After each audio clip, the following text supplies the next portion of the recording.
Si Neil, sa Lian at Diday, Igsuho ni Janjan, Kamanghuran, ikaduha sa anak. So, thank you Jesus kayo kay nakabarog ko sa tubangan karon kay for the past siguro months naman siguro.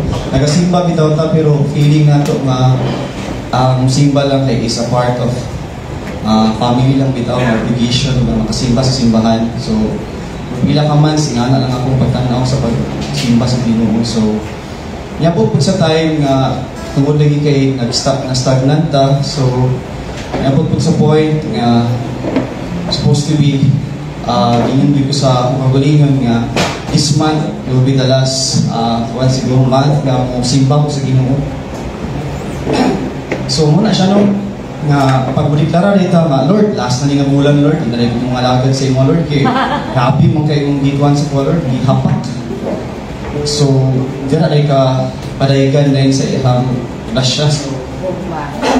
Sa kuha ka part, munang nakudiri ka sa inyong tubangan, dili siya nga inyong share ang mga negativity, pero share na ko akong mga kadaugan karong bulan na kay for the past month jud wala na jud ko kasabot sa akong life kay hindi ko kasabot jud ngalibog jud ko manang ingato siya. So based pa sa akong mga pagampo, Lord kabangi ta mo Ginoo nga maduli ka nimo. So kana din mo mga pagampo no dili na siya dito matubag nari sakto mapanahon anak niya. So sa buwa kung ako na siyang isubay talan medyo mahurot yun yung klasa pero ako na siyang gamay lang siya nga overviews na itabok sa kung life karon is na isang point nga sa Tiloti, ingon siya sa kuha before na Ronil, ikaw mo murag gitugyan niya ba? Ingon sa Tiloti nga Ronil, ikaw akong isalig sa mga youth. Hindi ko Tiloti, Tiloti, oy, dili ko kabaluan ng youth, sama na wala ko na-experience anak, sama na akong ma-offer ang mga batanon, pero gi-ignore na ko si ate, napadyo ko pagyaga-yaga sa pagbulingon sa rumong tao kung kay klaro mga tao, then gitugyalan ng ate Lodi. So, careful bibigay ka no, kay once day manugyan ang atong pastor, i-un sa part. So, sa kuha part, wala pa na ko kasugod sa kong business. Itugyan na ate Lodi ang youth. So, karon man ako na-realize bitaw, karon pa nag-sink-in tanan ba nga kana di akong business karon nga i-shortcut bitaw gikan sa ubos ni kalit nagka-boom ba nga bitaw. Asa man sila kasugod? Asa man kasugod sa mga batanon? Okay, wala jud kuya ko pero ihatag ang mga batanon sa kuha nagsugod kang Juvin, nagsugod kang Janjan, hantod sa mga anak ni Kusiya. Unsa man na sila youth? Ay ano ko reveal ko kaya pa na singil sa kuha mga kana din gihatag nga panalangin sa Ginoo sa kuha is kagikan din na sa mga pangpadala mga magbatanon. So muna siya karon for pila ka months, grabe ang progress dito sa kong team, grabe paspas kay pagsaka nga feeling na ko murag na ako sa barko bitaw kay nga nakadako nga income ako din siya aside na ang ipadala sa imo sa ko kay mga bata. Then wala pa siya na-establish siya, gigna na ko tinuti. Dira, tikay butang sa youth niya. Muna dito ang tubag. Dira akong gihasa. Dira, kung may nagsugod sa akong business, ang mga batanon, here comes karong tungod lagi kay lamig na kayong feeling, dagko na tag-income. Nahunat na ito nga, labad, mismo yung mga bata eh. Kaya aside masig absent, taghan pa kayo pangmakap, o sa'yo magbinuang. Dili na ko magkuha o bata, ma'am. Hanap ko sa kong mama. Mag-stable ta, mangita ta mga dagko. So, grabe din, no? Pagsugod na ko sa mga dagko, okay?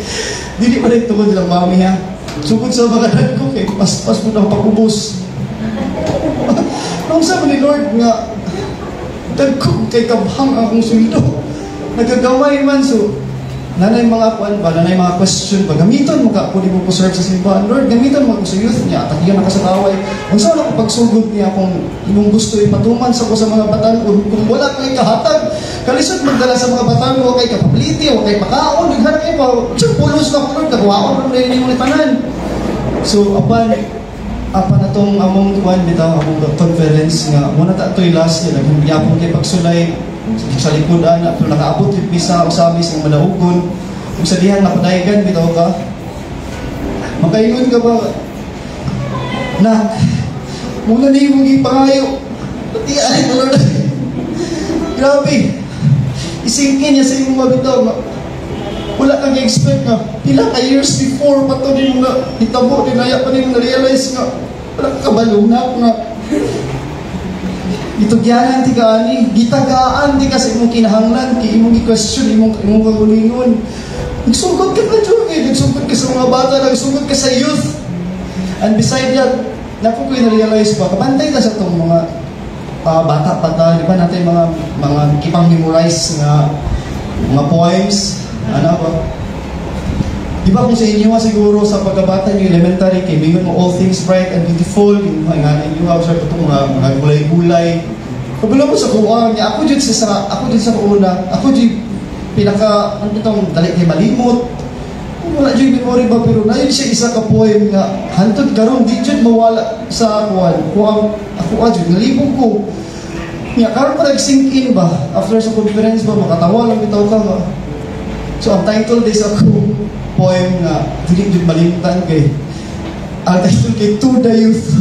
Ano mo lang To the Youth na poem nga, wake up young man and rise, ano ba? So, grabe mo. Grabe, sugad, pag-appoint ni Tilote. Ang putang di ako kasabot, pero ang mga pag-appoint, manili mo na ikatuyuan na yan, kay gipadayag ang mga bata. So, di na kayo nakutugayon siguro, no? Ideklara na ako siya nga commitment na tungod sa kadaugan na ako nadawat na binigday ang akong paningkamot, binigday ang akong kinginom.